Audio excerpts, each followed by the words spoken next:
And these are the very last of our peaches. You see some still have the hail marks on them. And so I'm making low sugar peach jam. This summer I've really been in the don't puree stuff in the blender and just chop it up instead. It's a lot more work, but I don't know, I'm liking the texture. Okay, so this low sugar peach jam just took, well, it's actually half sugar.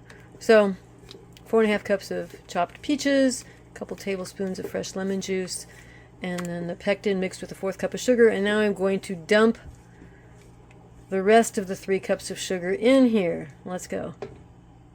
So you dump it in all at once. Ooh, and then stir it constantly. Oh, I always do that. I end up getting a sugar-coated spoon. No, that's not good. I might have to rinse it off. All right, once this comes to a, I can't say this, full rolling boil. Once it comes to what I just said, then we boil it for, see how it's getting clear? Boil it for a good minute. I think it's a minute. Is it 2 minutes? Oh, I'm going to have to check the directions. Just a second here. So this is just the Sure Gel. I can't talk today. It's the pink package of the lower sugar, and what does it say? Number 5. Exactly 1 minute. Okay, I guess the only thing I do 2 minutes is my elderberry jelly. All right, back over here. I did make a couple of batches of this with the earlier peaches.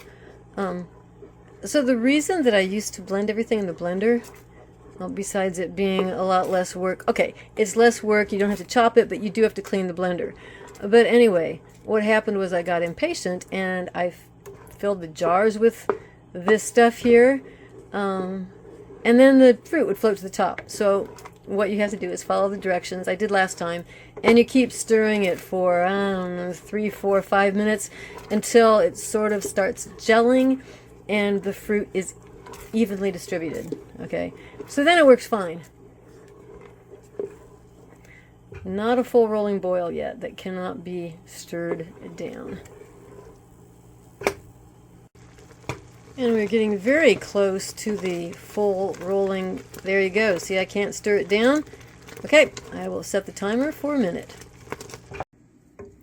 I have taken it off the stove, and now I don't have to stir it constantly now, but maybe every 30 seconds or so, every minute, until it's started to thicken, and so the fruit will not, well, it's steaming, will not float to the top. I did add a 1/2 teaspoon of liquid coconut oil at the very beginning so that it doesn't foam so much, and as you can see, yeah, there's no foam coming to the top. My mom used to have to, especially cherry jam, it's terrible for that. Skim and foam, so you would skim the foam off the top, put it in a little cereal bowl, stir it again, wait, skim the foam. So whoever came up with the idea of adding just a 1/2 teaspoon of butter or coconut oil, that was genius. All right. Okay, and it's finally gelled. All right, it's finally gelled enough that we can put it in jars. Makes about 5 cups, and pints, so 2.5 pints. There, just like that. And I ended up with 3 pints, and as you see, the fruit is not floating to the top. If you wanted to, you could process these. It wouldn't take very long. Not sure what the rules are for that. I don't know, 5 minutes or so. But for me, they're freezer jam, so I'll leave them out in the cupboard for 24 hours, then put them in the refrigerator till they're cold, and then freeze them.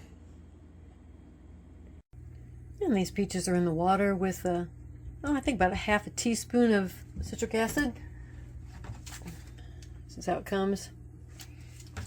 Now I'll just slice them up and put them over here. And for me, of course, the hard part is always finding room in the freezer. Okay, that didn't take too long. Just shake a little cinnamon sugar over them. Probably keep them in the freezer, I don't know, 24 hours till I'm sure that they are completely frozen hard, and then just put them in a Ziploc bag. You can food saver them too if you want, vacuum seal. Okay, another pan of these, and I think I'll be done for the night.